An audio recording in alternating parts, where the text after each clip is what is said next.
Hello friends, how are you? In last lecture, we discussed the respiratory system of human being. Now, today, we will discuss a new topic, a new portion, that is transportation, a new life process that we had discussed in earlier lecture, that there are several life processes. So we have to discuss the transportation today in human being, first in human being and then in plants. So let us start with transportation.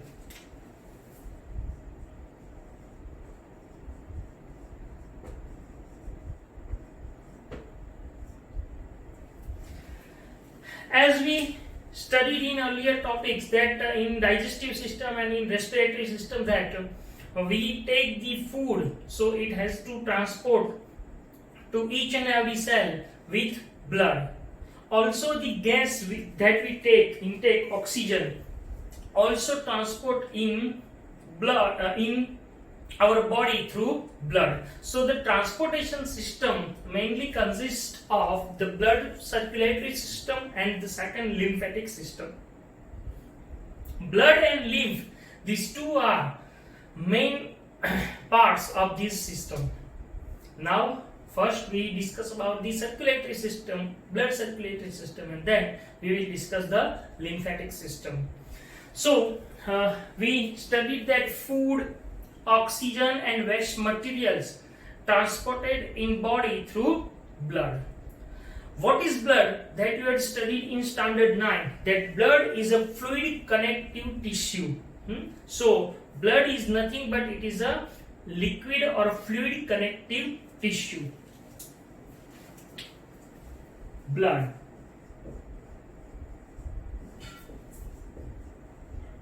Fluid connective tissue.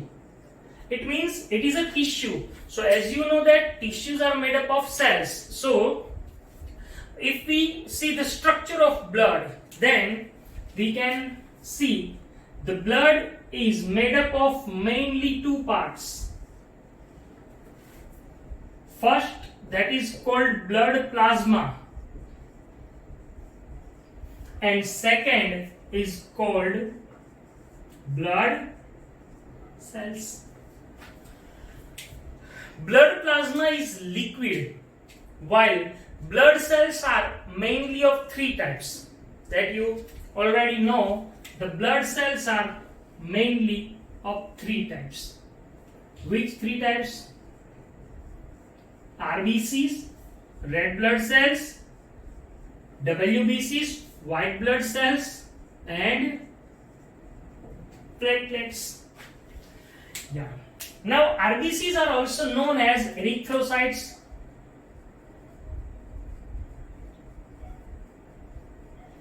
WBCs are also known as leukocytes, and the platelets are known as thrombocytes. So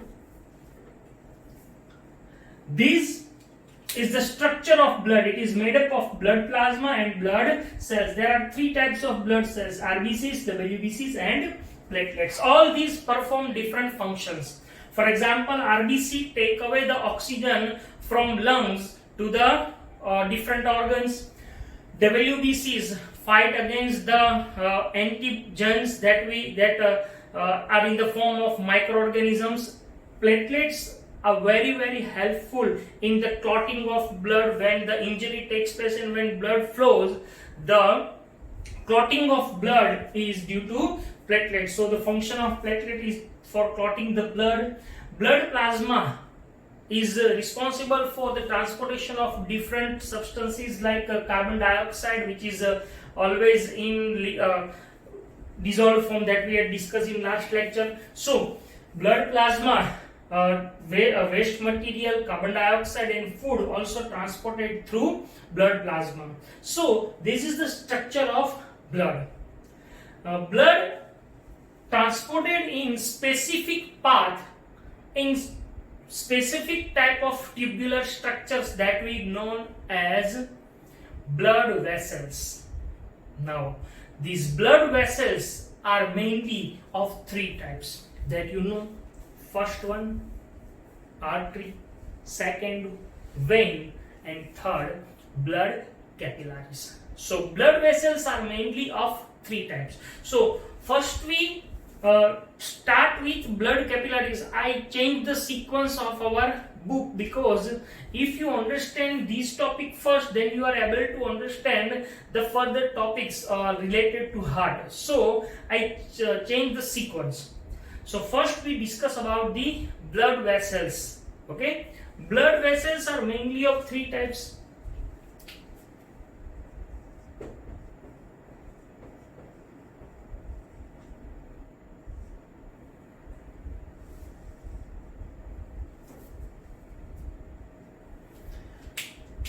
Artery,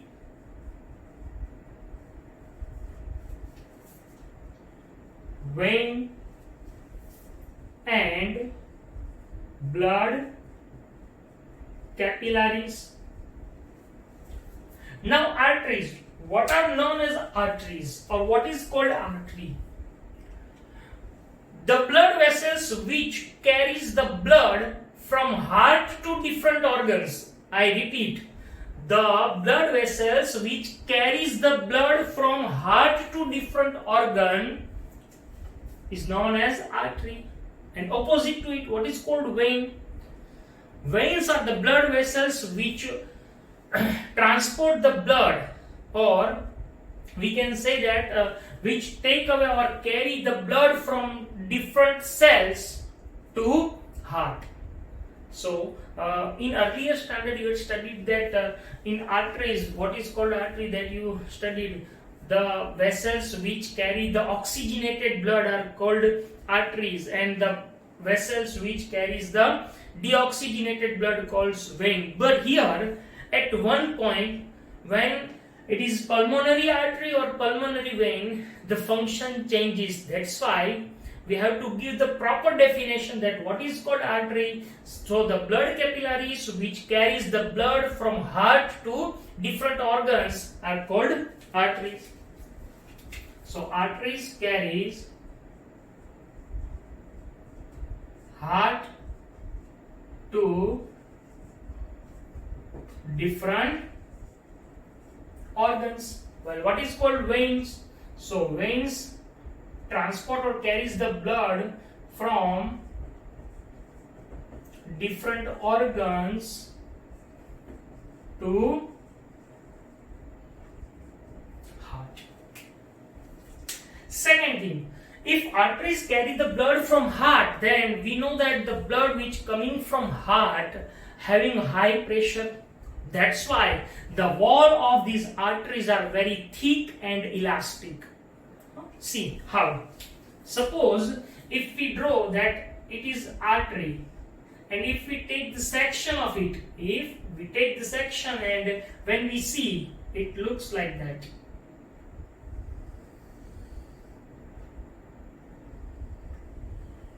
So it is the wall and the blood transport through these hollow parts. So it is the wall.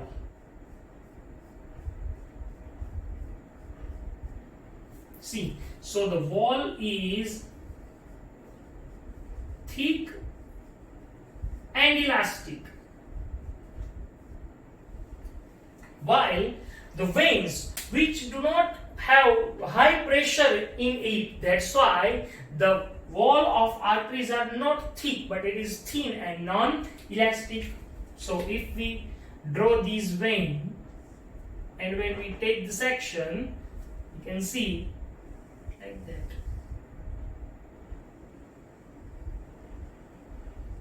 So it is the wall of vein which is not thick, it is thin and non-elastic.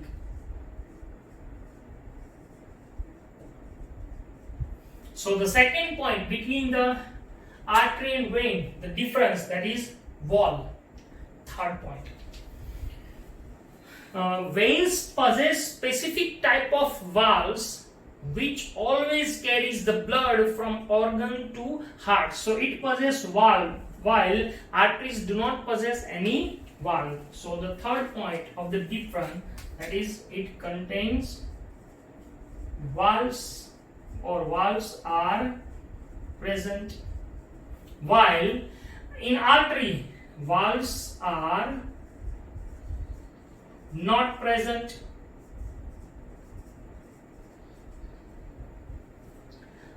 Again, another point. Arteries divided into smaller branches form arterioles, while veins join together and form a vena cava. So here it is different than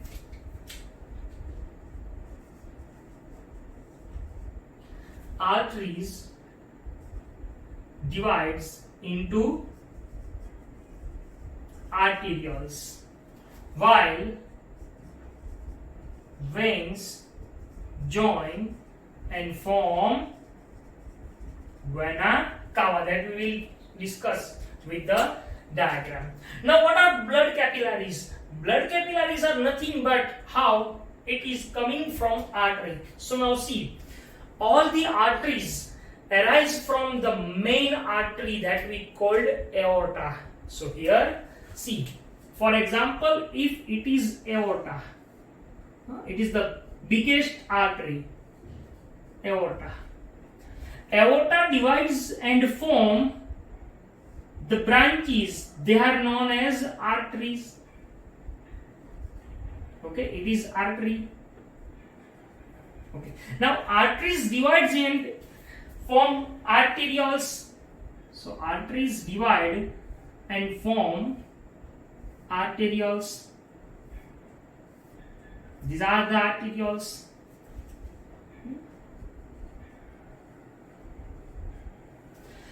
Now arterioles, when enters between the intracellular space, they form very thin and one layer walled structure having pores in it. They are known as blood capillaries. So blood capillaries are nothing but they are the branches of arteriole which are very smaller in diameter, means their diameters are very smaller and they are very thin wall, they contain very thin wall, only one layer thin wall, and all the major exchange of materials, whatever it may be, it is oxygen or carbon dioxide or food or waste materials, all majorly exchanged by these blood capillaries.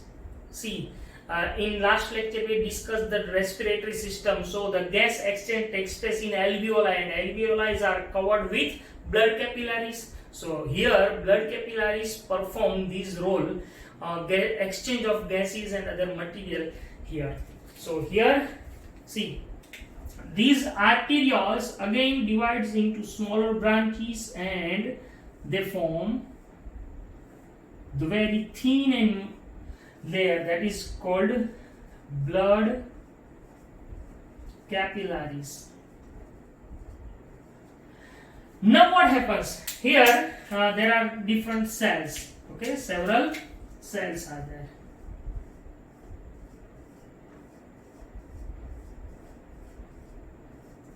Another thing I want to mention here, that the arteries are present in the inner side of body, means from here if we see, we can see only veins, because veins are on the outer side, majority outer side of the body, and the arteries are inner side in the body.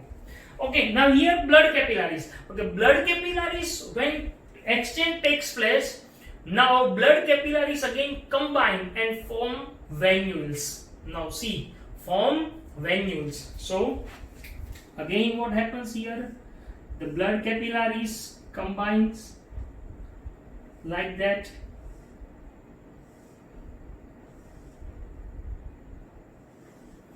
and it forms the venules. Okay, now different venules combines and form the vein, and many veins combines and form vena cava.